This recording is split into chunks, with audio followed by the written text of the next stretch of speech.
Hi, my name is Rick Adams, and I'm the CEO of PracticalCSM.com and the author of Practical Customer Success Management, a best practice framework for the rapid generation of customer success. My company focuses on training and certification in customer success management best practices, and to date, well over 100,000 people have completed one or more of our customer success training courses.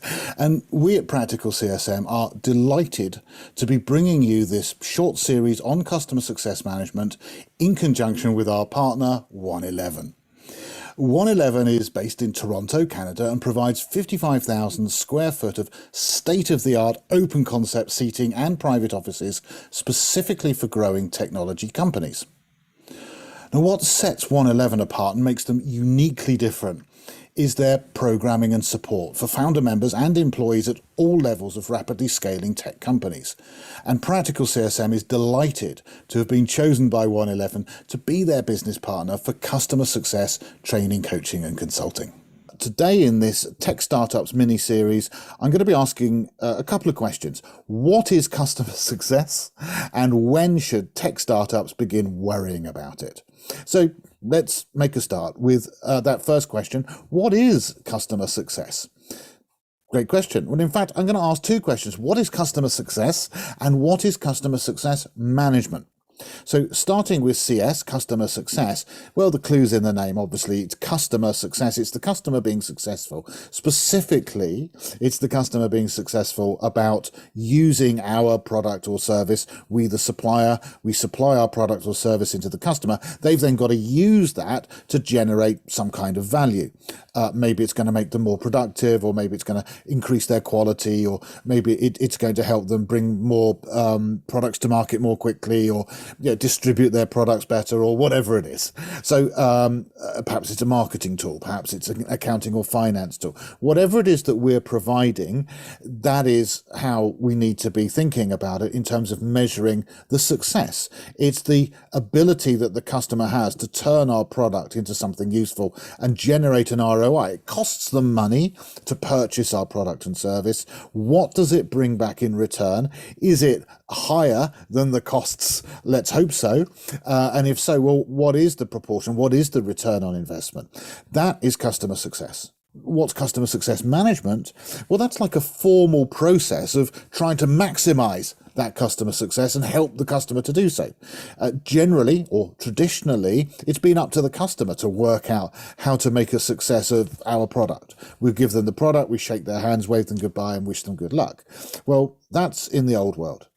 But in the new world, it doesn't really work like that anymore, because generally speaking these days, and particularly if we're selling technology, we tend to be selling it as a service, in which case we want our customer, in fact, we have to have our customer renew our service on a monthly, quarterly, annual, 3-year, whatever it is, but on a end of contract basis. So let's say, for example, they sign an annual contract. Well, of course, it's very much in our interests that they re-sign that contract for another year at the end of this 12 months, and then again after 24 months, and so on and so forth. That's how we're going to grow our revenues, right? And this is really, really important to us as a technology company, is that our customers do renew with us. So suddenly, it therefore becomes very important to us, not just that they make the initial purchase, which is fantastic, and we are delighted to bring on board a new customer, but also that in 12 months' time, they look back at that 12 months and they see that they have got real value, success out of using our product or service, and so therefore they are justified in making the decision to renew at the contract for a further 12 months or however long the period is, and therefore we get more revenues. So in the old world, of course, all the revenues came as a capital purchase initially. We didn't need to worry so much about that as a supplier.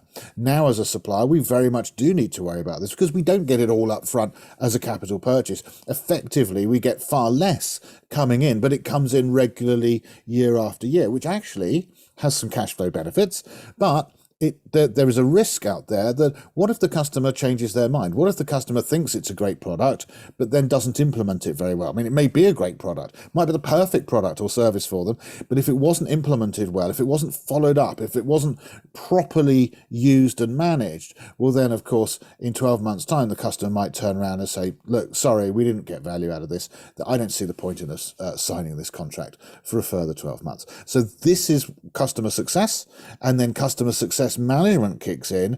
That's our bit as the supplier, as a professional services process, a best practice process to go in and consult with the customer, be their guide, their helper, their advisor, to help them actually not just implement the product initially, but through the entire 12-month period, generate the maximum value from it as quickly as possible and as much as possible over the entire period. And as I said, there's best practice around that.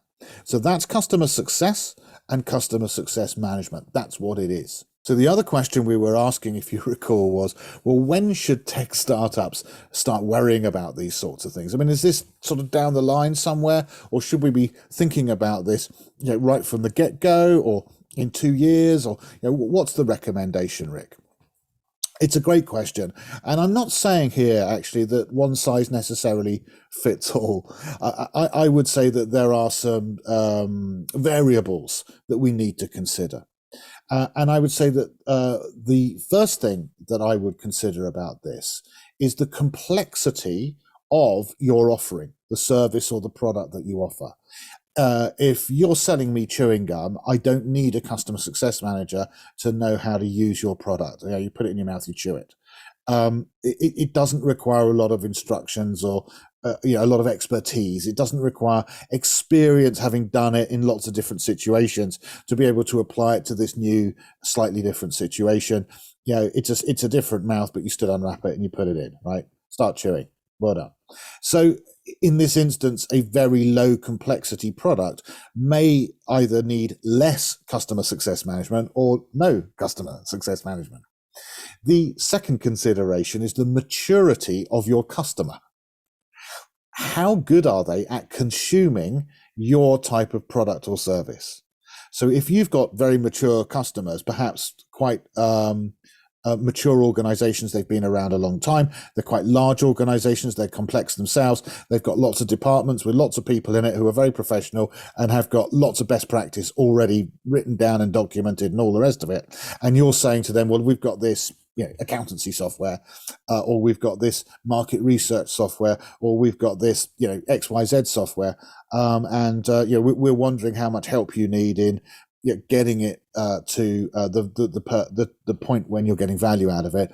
Maybe that type of company, the larger, more resourced company, is going to say, don't worry about it. We are so used to implementing new software in our company.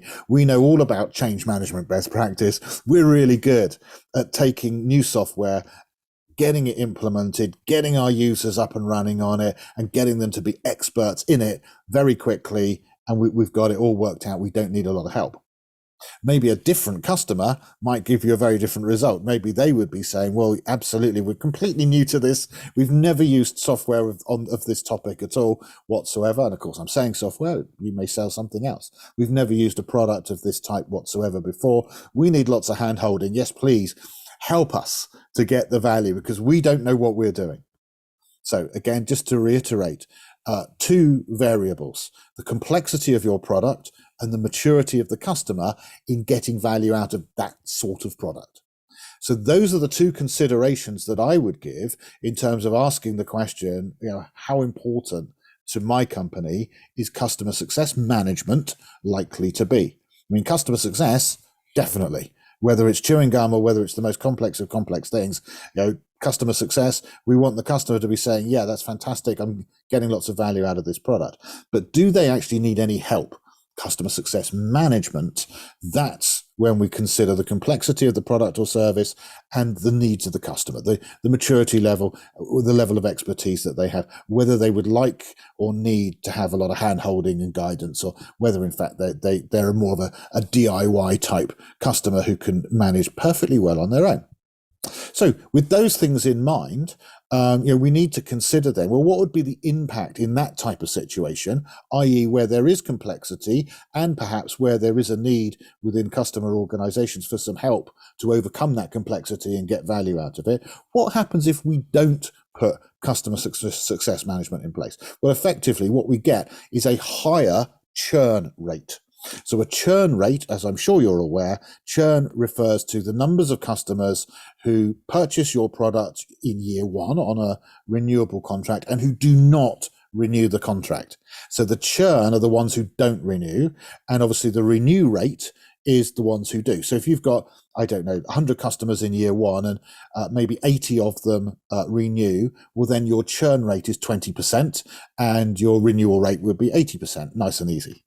So, of course, we want a high renewal rate or a low churn rate because next year it'd be nice to have all our customers renew and we'll get the maximum revenues from them. In fact, we can even go a little bit further. We can talk about something called NRR, which is net revenue retention. And what that's looking at is a more complex model, taking into account not just how many customers renew, but at what level they renew. Because quite often customers will take a fairly low risk option initially because they don't know if they're really going to make use of this product or not and how much they're going to make use of it. And is it really going to do everything that you said it was going to do for them? So they might take just a little bit of a dipping of the toe into the pool in year one and not purchase as much of your product as perhaps you would have liked them to on a sort of almost like a pilot or a trial. And if that works well, then there'll be less risk involved and we can make a more risky, as it were, decision next year to increase the amount. Okay, so we're building up over time the value of that customer to us as a supplier, because in year one they take out a small contract. We're going to try it just with that team. If they like it, then we'll consider in year two, having it for everybody. And maybe it goes really well, in which case maybe in year two you get 2 or 3 or 5 or 10 times the revenues that you got from year one. And in terms of churn or renewal, it's just a percentage of how many customers, but the NRR, that revenue retention, that includes that amount. So NRR is a more sophisticated figure and helps us to include this concept of not just how many customers, but actually what are they buying from us, and to include that increase. Maybe we've got a product where if we had, as the CSM, if we had put a customer success management in there, they would have seen all of that value and they would then be saying to themselves, yeah, look, let's buy 10 times the amount. Instead, maybe without the customer success manager, maybe they don't even renew.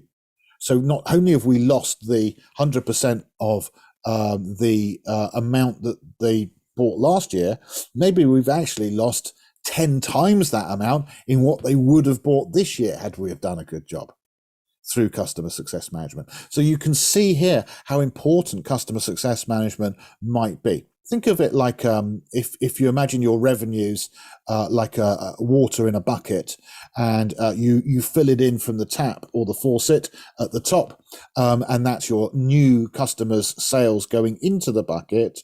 Well, of course, if you've got a big hole in the bottom of the bucket, that's like the renewals or the churn from people who don't renew or customers who don't renew coming out. Now, if the rate of that hole, if the hole is bigger than the faucet, then obviously you're never going to fill up the bucket. It's never going to be full because that you're losing customers at the same or higher rate than you're gaining new customers, and effectively you've never got any growth.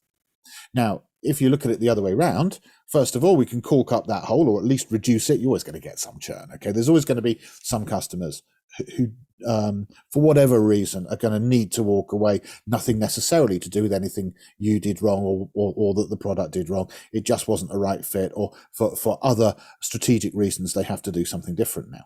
But leaving that aside, you could even, having reduce the hole to the smallest hole possible for this bucket, so that the leak is small, so that when you've got the faucet going at the top, it's filling up nicely.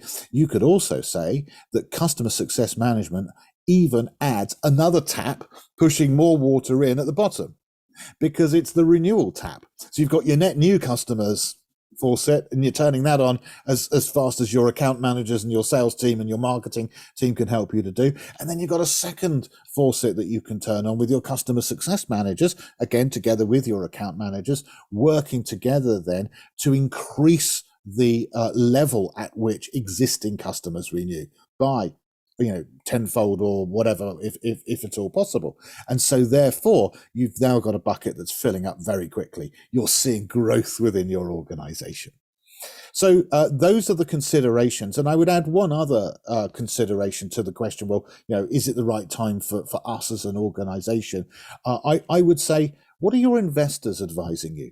You will find increasingly now that your investors will have an opinion on this, and they will maybe be able to provide you with some guidance as to what their other companies that they are also invested in are doing, and what their expectation is from you in terms of when the right moment is to actually start building not just customer success, which is built from the ground up within your product itself and what you're doing, but customer success management, that professional services that surround it, that go out to provide the guidance and the instruction to the customer. And it may be that you could actually go a long way with something that was just purely automated and that was not actually requiring an employed workforce to do.